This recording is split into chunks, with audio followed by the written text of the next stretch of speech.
The ballroom at the Meridian Grand had been designed by someone who believed that excess, when executed with enough precision, became elegance.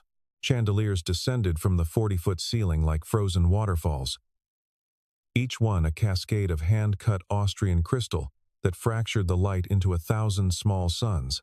The tables were dressed in ivory linen, anchored by centerpieces of white peonies and gilded branches that cost more per arrangement than most families spent on groceries in a month. Somewhere near the east wing, a string quartet played Debussy with the kind of studied restraint that suggested the musicians had been briefed not to be too interesting. It was the annual Whitmore Foundation Gala, the kind of event that attracted people who attended charity events not because they cared about charity, but because being seen caring was its own currency. Vivienne Hartwell arrived at 7:42 p.m., 18 minutes later than the invitation specified, because she had learned long ago that punctuality was for people who needed to impress others. She wore a black column dress, no jewelry except for a single thin bracelet of white gold on her left wrist, and her dark hair pulled back with the kind of severity that looked effortless because it had taken 40 minutes to achieve. She was 36 years old, the founder and CEO of Hartwell Capital, and the third largest individual donor to the Whitmore Foundation, which meant that even the people who disliked her made sure to smile when she entered the room. She moved through the space with the practiced ease of someone who had spent 15 years learning how to be comfortable in rooms like this. She shook hands. She nodded at names she recognized. She accepted a glass of champagne from a passing tray without looking at the person who carried it. The person carrying it was named Caleb Merritt. He was 34, though he looked older in the way that certain kinds of tiredness age. A person, not the tiredness of laziness, but the tiredness of someone who has been holding something heavy for a very long time and has gotten so good at it that strangers can no longer tell the weight is there. He was tall, with the kind of build that suggested he'd once been athletic and now simply worked hard physically. His dark uniform was pressed. His movements were quiet and efficient. He had the stillness of a person who had learned that invisibility was sometimes a skill. He didn't watch Vivienne Hartwell as she moved away. He simply moved on to the next cluster of guests, offering the tray with the same unhurried economy he had maintained for the past 2 hours. By 9 o'clock, the room had settled into its predictable rhythms. The speeches had concluded. The auction paddles had been raised and lowered. The string quartet had transitioned to something more festive.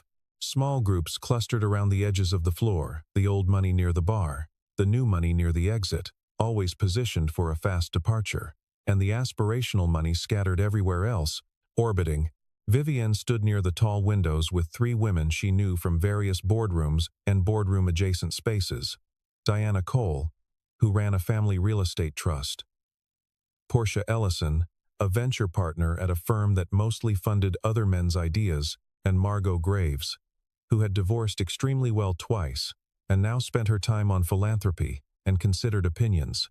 They were discussing, in the oblique way of women who had all been burned enough times to speak in near parables, the subject of men.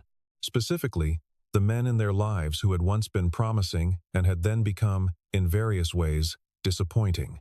He was charming, obviously, Portia was saying about someone. They always are. At the beginning. The beginning is the part they rehearsed, Diana said. Vivienne hadn't contributed to the conversation yet. She was watching the room, her champagne raised to her lips, but barely sipped, when she finally spoke.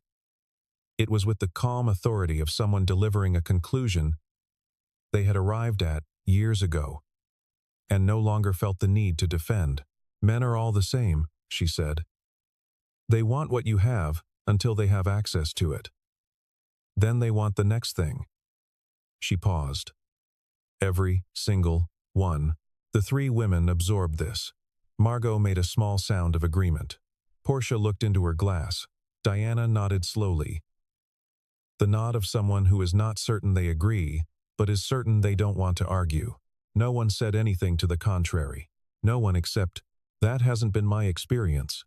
The voice came from slightly to their left and slightly behind. Low, unhurried. Not combative, simply a statement of fact, offered with the same casualness one might use to mention the weather. All 4 women turned. Caleb Merritt was standing 3 feet away with an empty tray held against his side. He had apparently finished a round of the room and was passing behind them toward the service corridor when the words had simply come out of him. His expression was neutral. He did not look embarrassed. He did not look like he regretted speaking. He looked, if anything, slightly surprised at himself, like a man who had resolved not to say something and then said it anyway, and was now quietly accepting the consequences. The silence that followed lasted approximately 4 seconds. In that ballroom, with its perfected surfaces and curated noise, 4 seconds of silence is a very long time. Vivian Hartwell looked at him. Her expression did not change, but something in her eyes shifted a small recalibration, almost imperceptible. She was very good at reading people. She could not, in this moment, read him. "Excuse me?" she said. He met her gaze. "I said that hasn't been my experience." "Men." He paused. "Not all of them. And your experience qualifies you to speak on the subject," she said. Not a question. A wall. Built fast and smooth. "My experience qualifies me to speak on my own life," he said.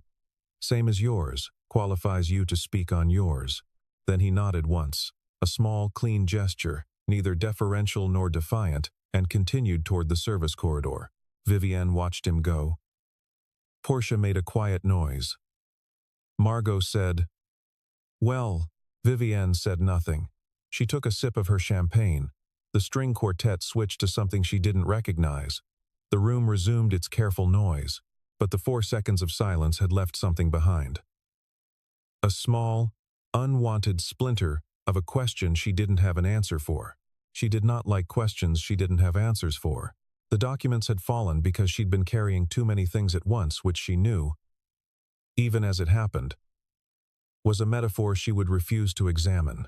The folder had slid from under her arm when she reached for her phone, and 37 pages of the Whitmore Foundation's Q3 development plan had fanned out across the marble floor of the hotel lobby in a slow, expensive-looking disaster. She had crouched immediately, gathering pages with efficient irritation, when a pair of hands appeared in her peripheral vision. Large hands, unhurried, gathering pages with the same efficiency, but without the irritation. She looked up. Caleb Merritt was crouching across from her, stacking pages neatly. He looked at the header of the top sheet, Whitmore Foundation, Strategic Development, and then looked at her without particular expression. "These are in order," he said, and handed the stack across. She took them. "Thank you." He stood. She stood. A beat passed, in which she was aware that she had, just moments ago, been the person on the floor scrambling, and he was the one who had been calm. "You work here?" she asked. It came out flatter than she intended, carrying, she recognized too late, a faint note of condescension, as though the question itself implied that his presence required explaining. "Tonight," he said. "Not full-time. What else do you do?" He tilted his head slightly. "This and that."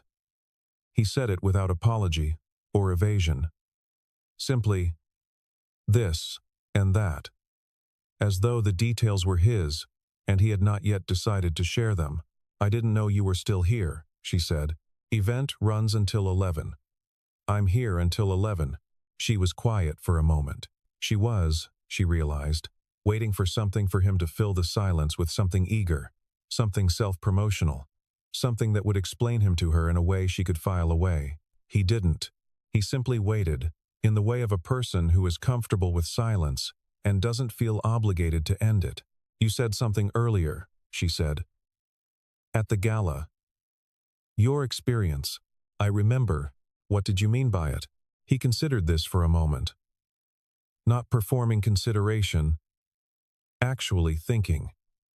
"That the thing you said, men are all the same, it's a conclusion, and conclusions that wide usually come from pain." He paused. "I wasn't arguing with the pain, just with the conclusion." She looked at him steadily. "That's a distinction a lot of people wouldn't bother making. A lot of people wouldn't have said anything in the first place." "No," she said. "They wouldn't." Another pause. nodded twice. The concierge 15 feet away pretended to be occupied with something at his desk. "Why did you?" she asked. "Say something. You didn't have to." He was quiet for a moment. Then he said, "Because I have a daughter. And someday someone is going to say something like that in front of her. And I want her to already know it isn't true." He said it simply, no drama, just the truth of it, stated clean. Something moved across Vivian Hartwell's face. It was brief, and she controlled it quickly. But it had been there. "I see," she said. He nodded. "Good night, Miss Hartwell." He turned and walked back in the direction of the service wing. She stood in the lobby with her documents in her hands and watched the space where he had been. The concierge continued to pretend. The revolving doors continued to turn. She had not told him her name. He had known it anyway, which meant he had recognized her at the gala and had said nothing about it.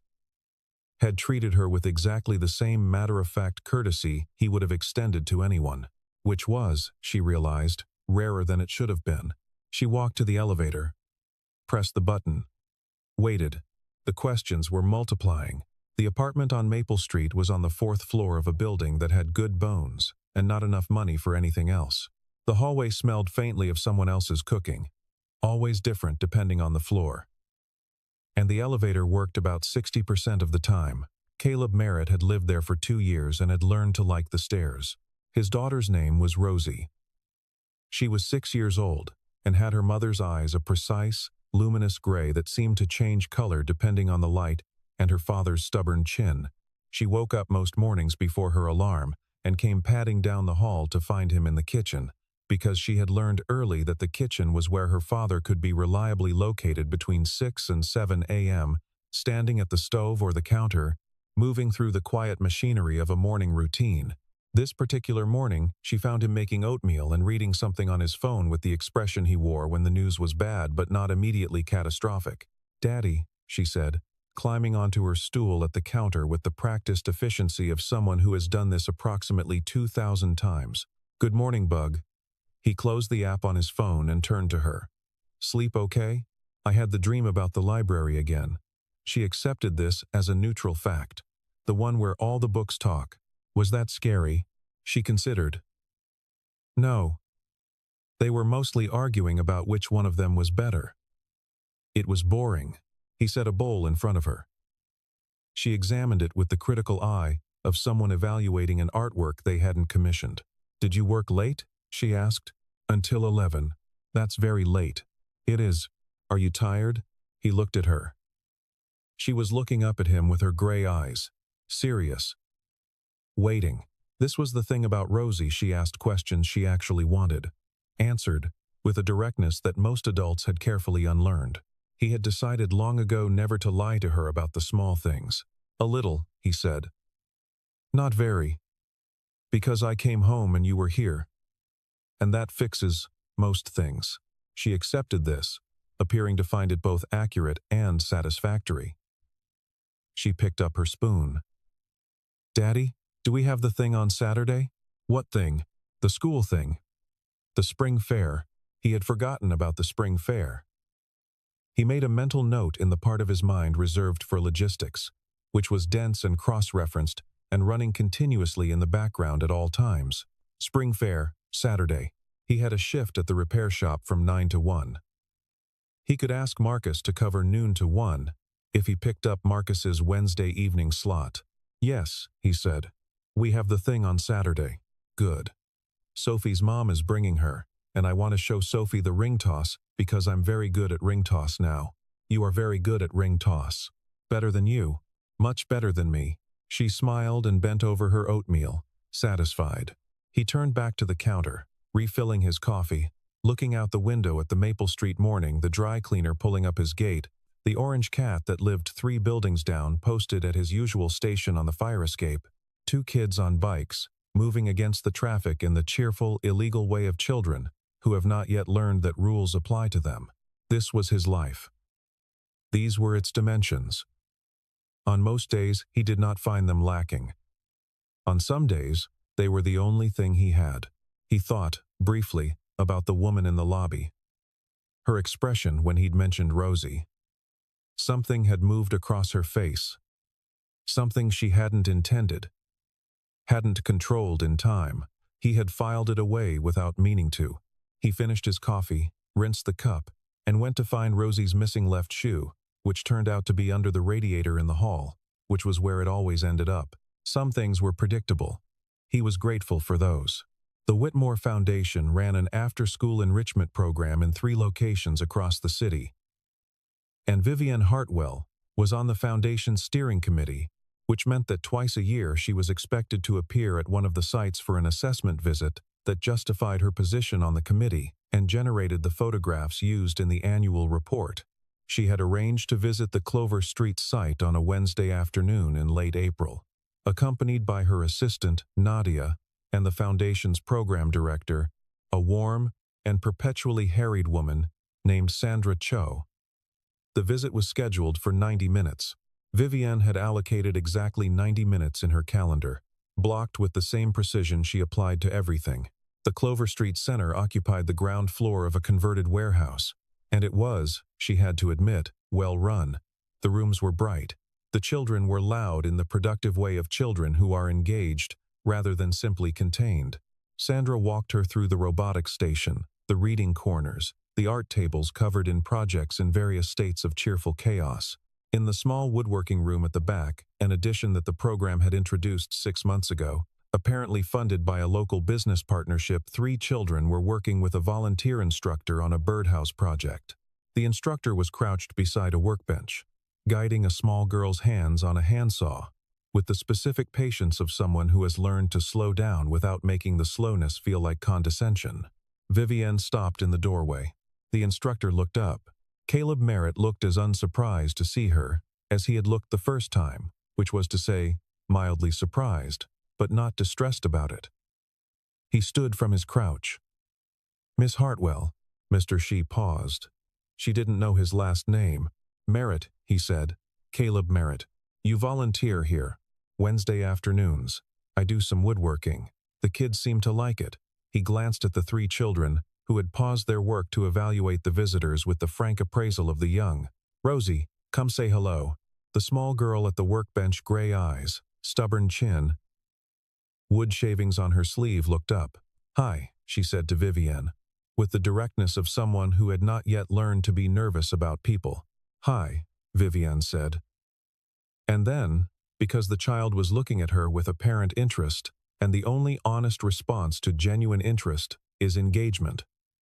"What are you making?" "A birdhouse," Rosie said. "It's for a bluebird."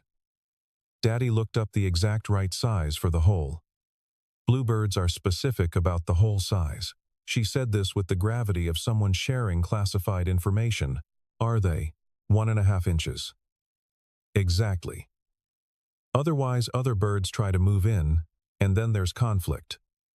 She returned to her work with the authority of someone who has said what needs to be said. Vivienne looked at Caleb. Something in her expression was off balance, in a way she didn't try to hide, which was new. "She's yours," Vivienne said. "She is. She's remarkable. I know." He said it without false modesty or performative pride. Simply, "Yes, she is. I know this." Sandra was saying something behind Vivienne about the program's outcomes data. Nadia was making notes. The ordinary machinery of the visit was continuing, but Vivienne stood in the doorway of the woodworking room for a moment longer than her 90-minute schedule technically allowed, watching a 6-year-old measure a birdhouse hole with a precision that suggested she had inherited someone's uncompromising attention to detail. She thought about what Caleb had said in the lobby. "I have a daughter. And someday, someone is going to say something like that in front of her." She thought, "This is that daughter." She thought, "This is what that sentence meant." Vivienne Hartwell had built her company on the principle that sentiment was a vulnerability. Not because she was cold, she was aware that people who met her often concluded this, but because she had learned, at some cost, that the things she had allowed herself to feel most quickly had also been the things that had been used against her most efficiently. The lesson had not been delivered gently. She had been 28, just starting to build what would become Hartwell Capital, and she had trusted someone, a partner, a colleague, a man who had known exactly which version of her to present to inspire that trust, and he had taken information and contacts and time and eventually a significant sum of money and had left her standing in the wreckage of what should have been her first major fundraise, holding nothing but documentation of her own naivety. She had rebuilt. Of course she had.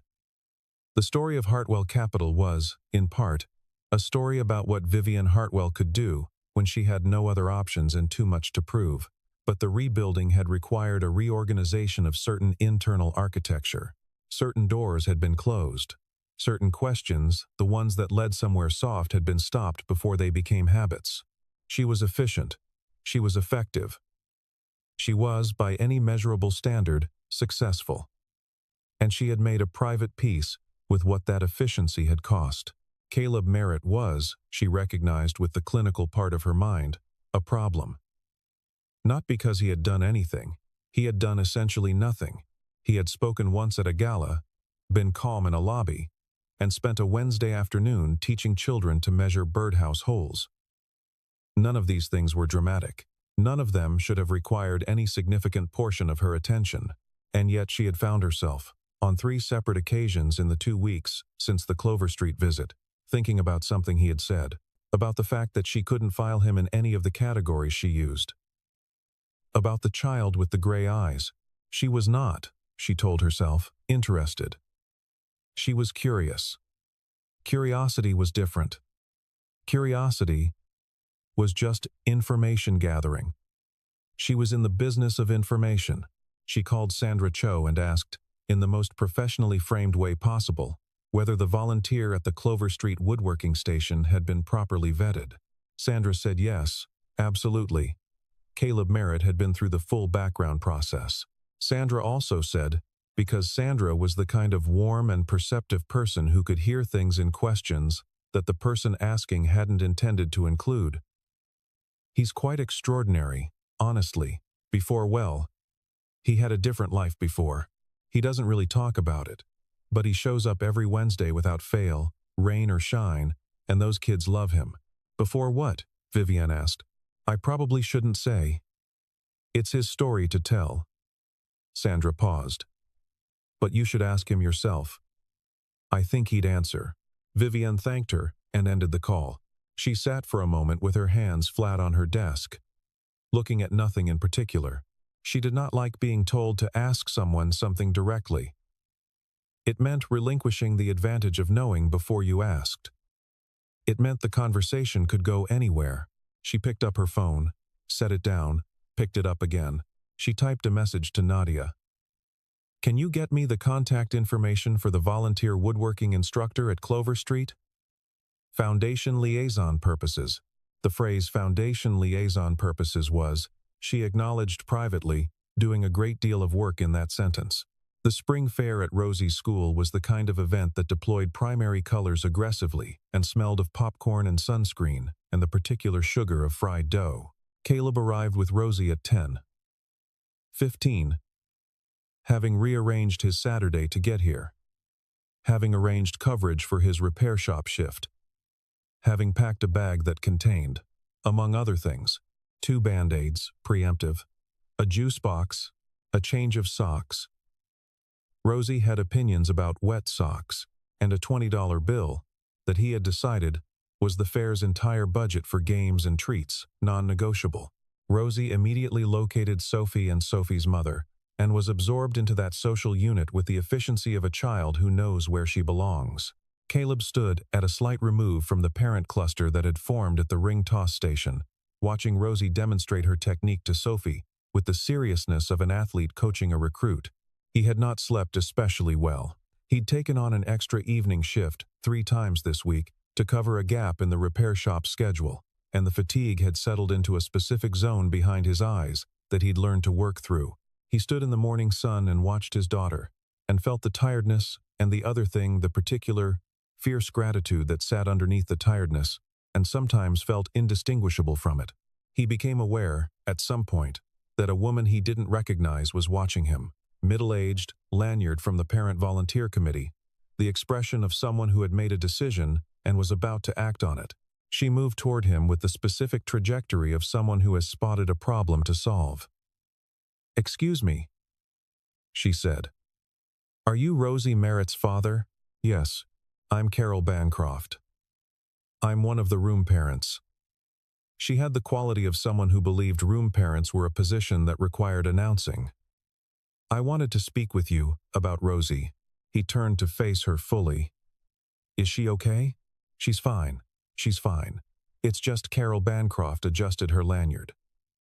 We've noticed that Rosie can be somewhat assertive with the other children. About the right way to do things. It can be a little." She made a gesture that suggested she was searching for a word that would be honest without being unkind, and was not finding one. "Bossy," Caleb said. "Well." She seemed relieved not to have to say it. "She is very confident. Which is wonderful. But some of the other children find it a little. I appreciate you raising it." His voice was still calm. It had not changed register. But there was something in the quality of the attention he brought to bear on Carol Bancroft that was not quite warm. "Can I ask, has Rosie done anything unkind? Has she hurt anyone or excluded anyone?" No, nothing like that. She just, has she been wrong about the things she's been assertive about?" Carol Bancroft blinked. "No. She tends to be quite accurate." "Okay." He nodded, slowly. "I'll talk to her about how to share what she knows in a way that feels collaborative rather than directive. That's a good skill to learn." He paused. "But I won't ask her to be less confident. She'll need it." There was a silence. Carol Bancroft seemed to be recalibrating. "That seems fair," she said finally. He turned back to watch Rosie, who had just landed 3 rings in a row and was not being especially modest about it. "She's quite something," said a voice to his left. He turned. Vivienne Hartwell was standing 6 feet away, wearing dark jeans and a simple gray jacket, and the expression of someone who had been watching a scene play out and had, perhaps, enjoyed it more than they'd expected to. She looked different out of gala clothes, more angular, more present, somehow more herself. He admitted, surprised. "What are you doing here?" Sandra Cho mentioned the spring fair. "I have a committee meeting at a school 2 blocks away." She paused. "I may have arrived 20 minutes early. For the committee meeting?" "Yes."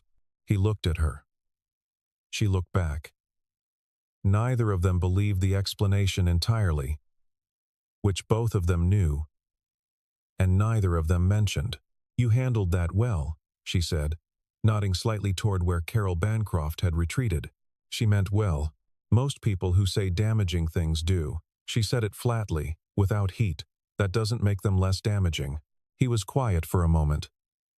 "No, it doesn't." He looked at her. "You sound like you know that. From a specific place." "I know it from several specific places." Rosie appeared at his elbow without warning, as she often did, a quality she shared with cats. "Daddy, I got 5 in a row." Sophie only got 2, but she's improving. She noticed Vivienne. "Oh, you're the lady from the woodworking room." "I am," Vivienne said. "Is your name still the same?" Vivienne said. "Yes. I finished the birdhouse," Rosie announced. "Dad put it up on the fire escape. No bluebirds yet, but it's only been a week, and Dad says birds are methodical." "They are," Vivienne agreed. "Are you methodical?" Rosie asked. Something moved across Vivienne's face, the beginning of an expression she didn't quite suppress. "Very," she said. "So is Dad," Rosie said, with the air of someone drawing a satisfying connection. Then she spotted something across the fairground and was gone. Caleb watched her go. Then he looked at Vivienne Hartwell, who was watching the space where Rosie had been with the expression of someone receiving information that is reorganizing something internal. "She asked if you were methodical," he said. "She did. She asks everyone that lately.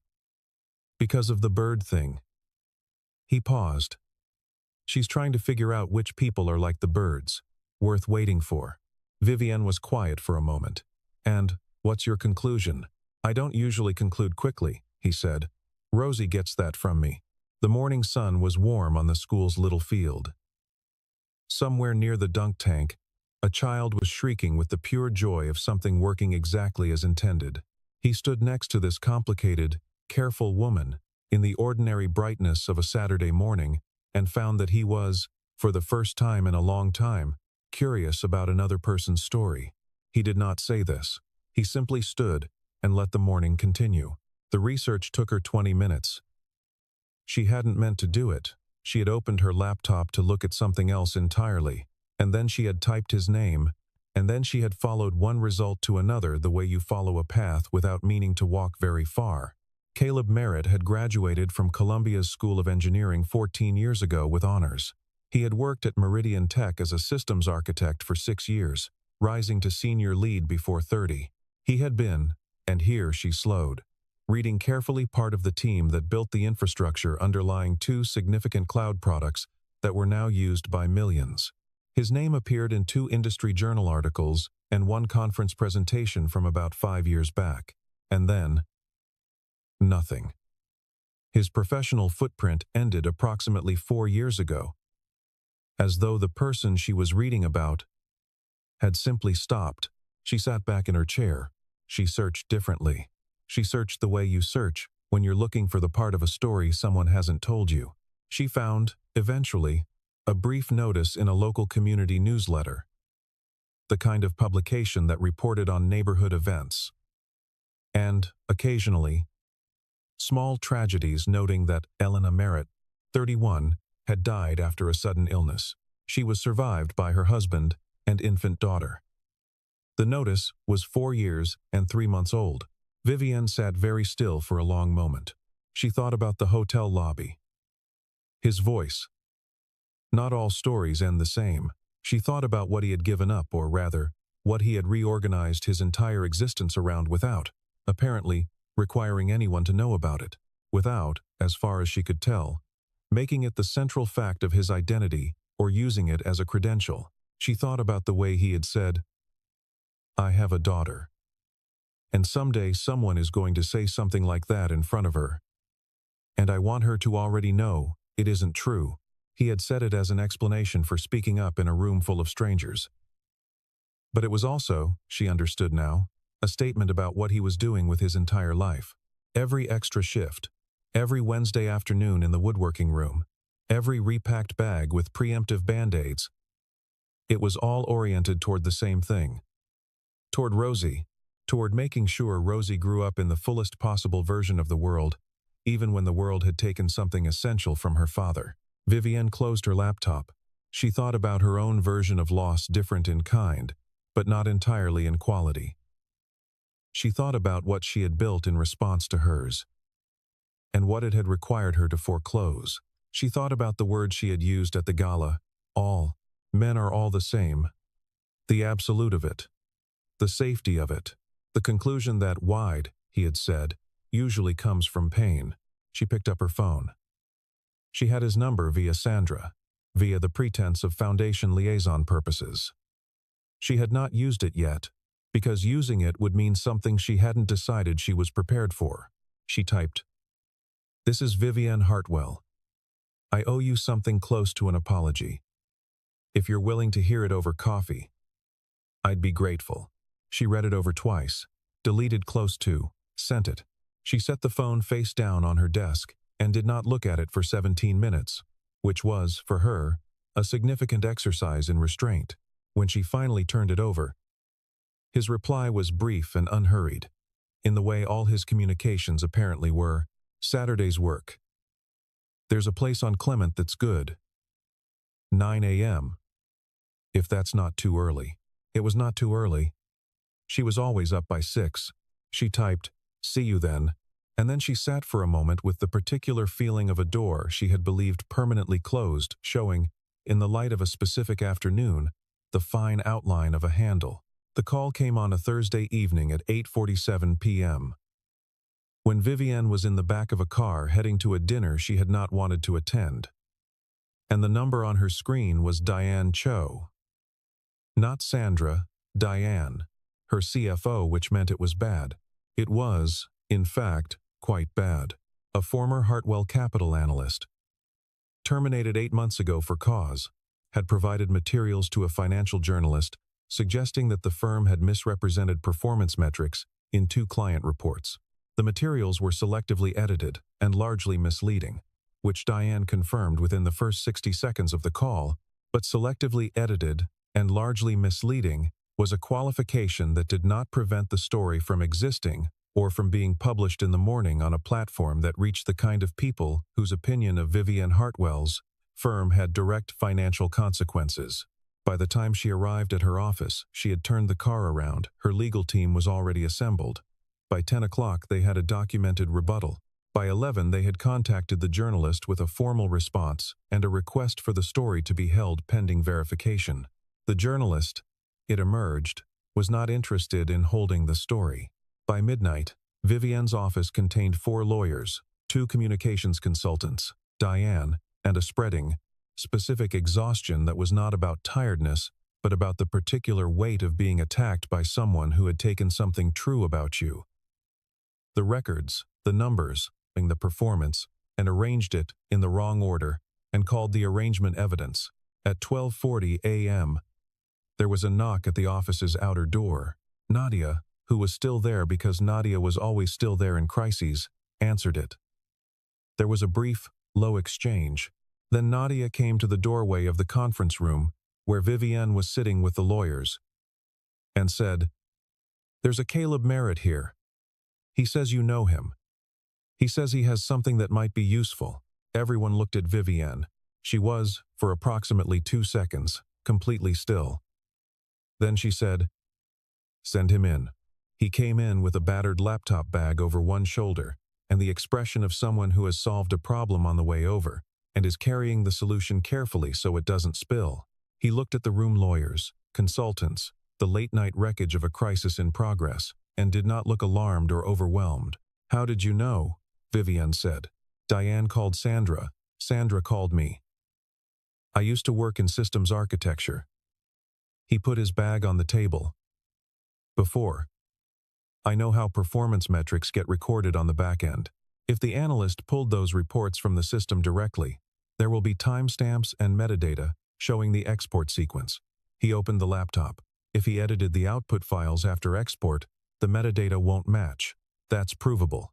And if I can access your original data repository, one of the lawyers started to object about access protocols. Vivienne said, quietly, "Give him access."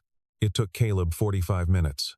The room was mostly quiet while he worked, the kind of quiet that comes from people watching someone do something they don't fully understand, but can recognize as being done with mastery. His hands moved with a certainty that was not the certainty of performance, but of actual knowledge, the specific confidence of someone who spent years building the exact kind of system he was now navigating. At 1:37 a.m., he looked up from the laptop. The analyst exported the raw data on March 14th at 11:42 p.m., he said. The files the journalist received were last modified on March 19th at 3:18 a.m., 5 days and about 100 specific alterations later. He turned the screen toward the lawyers. "The original exports are still in your archival backup. The differential is documented in the system's own log." He paused. "You don't have a crisis. You have evidence of the person who manufactured one." The silence in the room changed quality. One of the lawyers said, very quietly, "My God." Vivienne was looking at Caleb. He was looking at the screen, checking something, making sure. "Why?" she said. He looked up. The room was very quiet. "Why did you come?" she said. He was quiet for a moment. Then he said, "Because someone should stay. When things fall apart." It was the simplest sentence. It contained no self-consciousness, no bid for credit, no upward inflection asking to be acknowledged. It was just the truth of what he believed, stated with the plainness of a person who had been living by it for long enough that the stating was easy. The room was very still. The lawyers were looking at their notes. Diane had her hand over her mouth. Nadia was standing in the doorway with her arms folded, and an expression that was difficult to interpret. Vivienne Hartwell, who had been looking at Caleb Merritt with an expression she was no longer attempting to control, said nothing for a long moment. Then she said, "Thank you." He nodded once. Closed his laptop. I'll send you the over his shoulder. You should try to sleep a few hours if you can. I will. He moved toward the door, stopped, turned slightly. The coffee Saturday. Still on? She looked at him. Yes, she said. Still on. He nodded. Left. In the room, one of the lawyers exhaled. Diane looked at Vivienne. Vivienne looked at the space where Caleb had been. Who is he? Diane said. I'm figuring that out, Vivienne said. Number. Part 9. The smaller things. The cafe on Clement was small and warm and smelled of good coffee and something baking. Caleb was already there when she arrived, which she was aware said something she was going to have to sit with. He had a coffee in front of him and a second cup on the opposite side of the table, which said something else. She sat down, wrapped her hands around the cup, looked at him across the small table. Thank you, she said. For Thursday night. Already said. I know. I'm saying it again. He nodded, accepting this without deflecting it. She was quiet for a moment. Then, I looked you up. Before Thursday. I know about your wife. He was still, not the stillness of a person caught, but the stillness of a person who has learned to hold difficult things without flinching. Okay, he said. I'm sorry. For your loss. She said it without the usual social gloss, without the protective coating of formality. Just directly. Thank you, he said it the same way. You gave up the career. I reorganized it. He corrected this gently. I still work in tech, occasionally. Consult. The rest of the time I do things with more flexible hours. He paused. It's not what I designed my life to be. But Rosie needed someone present, not someone successful and mostly absent. He looked at his coffee. Easy choice. Once I actually made it. Was it easy? He looked up. No. Saying it out loud makes it clean. Living it was messier. He paused. There are weeks I'm tired in a way I don't have words for. There are things I've put down that I haven't fully made my peace with. But, he shrugged. And it was a genuine shrug, not dismissive, but honest. She's 6, and she knows the exact right size of a bluebird's preferred entry hole.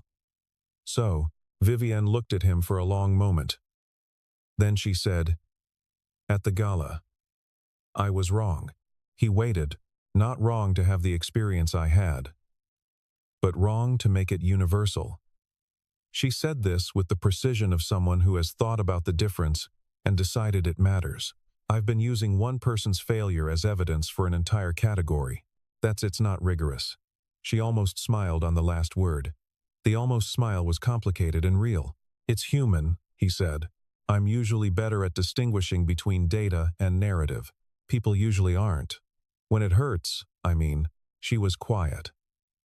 Outside the cafe window, Clement Street was doing its Saturday morning business, the farmer's market 2 blocks over, pulling foot traffic past, a woman with a stroller and a coffee, a terrier investigating a lamppost with academic intensity. I've been alone for 8 years, she said. It came out with less effort than she'd expected. I told myself that was a choice. A professional optimization. Sentiment as liability. She looked at her coffee. Some of it was true. Some of it was just easier than admitting I was afraid. Of what? Of being wrong about someone again. She looked up. Of trusting the version someone presents and missing the person underneath. She paused. I'm very good at surfaces. Less good at what's underneath. And I've learned at cost what happens when you get the two confused. He was quiet, listening with the quality of attention that was his specific characteristic, not passive, not waiting for his turn, but actually present. I don't think you're dangerous, she said. That's not a compliment, exactly. It's the thing I keep arriving at, which is unusual. I have good threat detection. I'm not a threat, he said. I'm also not especially available for a relationship that runs on a schedule between mergers and acquisitions. She raised an eyebrow at him. I wasn't proposing a relationship. I know. He smiled. And the smile was the first genuinely unguarded thing she had seen from him.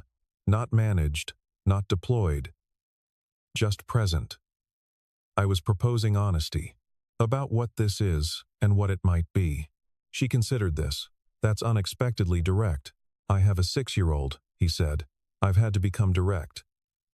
She asks me questions I don't have answers to, and I've learned it's better to say so than to perform certainty. What questions? Whether her mom would have liked her birdhouse. He said it quietly, without flinching. Whether I miss her. What missing someone means when you can't remember them. Vivienne was very still. What do you say? She asked. I say yes, and yes. And that missing someone means they mattered. And that's not sad. It's true. He paused, and then she usually says okay and goes back to whatever she was doing. Because she's 6, and she has the attention span of someone who gets enough love to not have to worry for long. Vivienne looked out the window. The terrier had concluded his investigation and moved on. The farmer's market was getting louder. She's going to be extraordinary, she said. She already is. He said it matter-of-factly. The same way he said everything. She's just also going to be extraordinary later. In different ways. They sat in the cafe for a long time. They talked about the foundation and the woodworking room and the crisis and what Caleb had been building professionally before and what he was thinking about now. They talked in the careful, feeling-out way of two people who are both good at listening and are both slightly surprised to have found someone else who is. She did not perform. He did not perform. That was, she realized, the most unexpectedly valuable thing. It was a Sunday evening in early June, and the fire escape outside Caleb's apartment had become, with some rearrangement of potted plants and a folding chair, a serviceable small outdoor space. The birdhouse was mounted on the railing. No bluebirds yet, but 2 sparrows had been conducting what appeared to be exploratory surveys. Rosie was inside, asleep, having declared herself absolutely not tired at 7:30 p.m. and been asleep by 7:45. Vivienne was in the folding chair with her legs folded under her, which was not how she usually sat but had turned out to be the position that fit the chair and the evening. Caleb was leaning against the railing with a beer he'd mostly forgotten about. The city below them was doing its evening things. The orange cat was on his fire escape, 3 buildings over, monitoring his territory with the practiced surveillance of the very comfortable. They had been talking for 2 hours, the way they had learned to talk over the past 6 weeks, without the social scaffolding of mutual performance, without the implication that either of them needed to present a particular version of themselves. It was an unusual register for Vivienne. She was learning to exist in it. I called Diana today, she said. She said the former analyst is cooperating with the legal process. Apparently, the journalist is not pleased. No journalist likes to find out they carried a fabricated story. He should have verified more carefully. He probably wanted the story to be true. She thought about this. That's more generous than I'd be. I'm not being generous. I'm being accurate. He turned the beer in his hand. People don't usually fabricate things because they're malicious. They fabricate them because they want a particular world to be real, and they're willing to help it along. He paused. Still wrong, but understandable. She looked at him. You do that a lot. What? Separate the person from the action. Judge the action without condemning the person entirely. I have a daughter who is learning how to be a person, he said. She makes mistakes constantly. If I conflated her actions with her character every time, she'd think she was a bad person by noon most days. He shrugged. You extend that to most people once you practice it enough. It requires a lot of grace. It requires a decision, he said. Grace sounds like something you either have or you don't. It's more like a practice. You decide you're going to do it, and then you do it badly for a while until you get better. She was quiet for a moment. Below, a group of people passed on the sidewalk, their voices lifting briefly before fading. I've been thinking about what I said at the gala, she said. The thing I said. Men are all the same. Yes. She paused. I think I was building a wall. And I called the wall a conclusion, because conclusions sound like wisdom, and walls sound like fear. He didn't say anything. Let the sentence stand. I've been afraid for 8 years, she said. And I've been very good at making the fear look like discernment. She looked out at the city. That's maybe the most dangerous kind of fear. The kind that wears a smart outfit. He almost smiled. She heard it in his silence. I was wrong, she said. About the conclusion? Maybe not. Not entirely wrong about the men in my specific history. But about the category. She paused. I was wrong about the category. He was quiet for a moment. Then, the thing about categories is, they're shortcuts. They're useful when you need to move fast through a lot of information, but they don't survive contact with individuals. He paused. Once you actually meet someone, you have to throw the shortcut away and start over. That's frightening. It is. Every time. Every time. He agreed. That's the part they don't tell you. That being open to people doesn't get easier, exactly. You just get better at tolerating the fear while you're doing it. She looked at him for a long moment. The evening had settled into the specific blue-gray of a June dusk, and the city lights were beginning to do their thing, and on the railing of Caleb Merritt's fourth-floor fire escape, the birdhouse sat patient in its careful dimensions, 1.5 inches exactly, waiting with the unhurried confidence of something built for the right purpose. Not all stories end the same, she said. It was the thing he had said to her the first time, at the gala, and she was saying it back now not as a question but as a thing she was trying on, testing its weight, finding it real. He looked at her, and for the first time she could see clearly what had been underneath the neutrality all along, not guardedness but patience. The specific patience of someone who had decided to believe in good things slowly, to let them prove themselves, rather than demanding proof up front. No, he said. They don't. The orange cat across the way stretched elaborately and resettled. The city hummed its ordinary Friday, turning into evening sound. Rosie slept her dreamless 6-year-old sleep inside, untroubled, loved. Vivian Hartwell sat on a fire escape in a folding chair and let herself be, for the first time in a long time, uncertain about the next chapter. Not afraid of the uncertainty, just present in it. It turned out that being present was enough. It turned out that was, in fact, the whole thing. The sparrows would come back to the birdhouse, or they wouldn't. The bluebirds would find it, or they wouldn't. The world would deliver what it delivered. And Caleb Merritt, who had learned this the hardest possible way, sat on his fire escape and understood as he had understood for 4 years, through the exhaustion and the rearranging and the preemptive band-aids, that showing up was the whole argument. Not grand, not eloquent, not perfect, just present, reliably, stubbornly, quietly present, which, as it turned out, was everything.